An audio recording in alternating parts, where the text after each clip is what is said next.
একদিন এক গভীর জঙ্গলে পশুরা ঠিক করল যে তারা একটি নির্বাচন করবে, যার মাধ্যমে জঙ্গলের রাজা নির্ধারণ করা হবে। বহু বছর ধরে রাজা থাকা সিংহটির সামনে প্রতিযোগিতা হিসেবে দাঁড়াল বানর, হাতি এবং খরগোশ। প্রত্যেক প্রার্থী তাদের নিজস্ব বিশেষত্ব দেখাতে শুরু করল। সিংহটি তার শক্তির কথা তুলে ধরে গর্জে উঠল, আমাকে ভোট দাও, আমি তোমাদের সব বিপদ থেকে রক্ষা করব।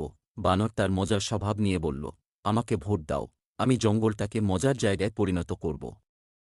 হাতি, যে শান্ত এবং বুদ্ধিমান ছিল, বলল, আমি নিশ্চিত করব যে জঙ্গলটি শান্তিপূর্ণ এবং সমৃদ্ধ হবে।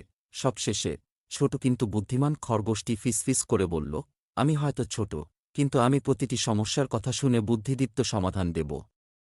নির্বাচনের দিন এল এবং পশুরা সারি বেঁধে ভোট দিতে এল। বানরটি বুদ্ধি করে অন্য পশুদের ভোটের বিনিময়ে কলা দিতে শুরু করল।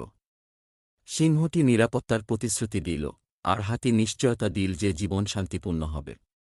কিন্তু খরগোশ কিছুই করল না, শুধু হাসি দিল। যখন ভোট গণনা করা হল, বানর, সিংহ এবং হাতি হতবাক হয়ে দেখল যে খরগোশ জিতেছে। তারা কৌতূহল নিয়ে খরগোশকে জিজ্ঞাসা করল কিভাবে সে এত কিছু না করেও জিতল। খরগোশটি হাসি দিয়ে উত্তর দিল, সহজ। যখন তোমরা প্রতিশ্রুতি দিতে ব্যস্ত ছিলে, আমি তখন সবাইকে শুনছিলাম। আমি এমন প্রতিশ্রুতি দিইনি যা রাখতে পারব না।